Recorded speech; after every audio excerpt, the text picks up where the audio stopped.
Hi guys, so today I'm working on a BMW 535 X-Drive.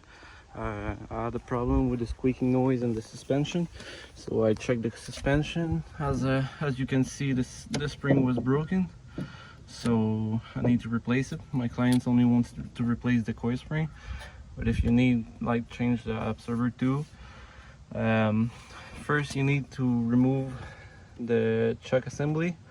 So you have 3 bolts right up there. So you need first to remove the grills, the speaker grills. After you need to remove the speaker. There's 3 bolts.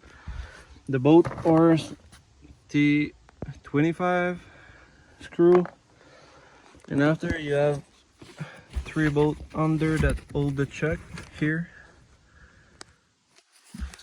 and these are the nuts. After that, you will have a little problem to get the chuck assembly out. Most of the mechanic remove this control arm, but like usually it's stuck in rust. So what I like to do instead of this, it's remove the caliper, remove the brake pad here, so you have enough space just to pick up the part, and you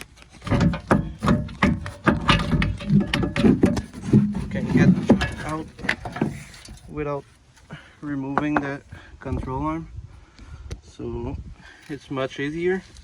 So I will compress the spring and replace it, put it back there, and after the car gonna be fine. Thank you for watching, guys. Have a nice day.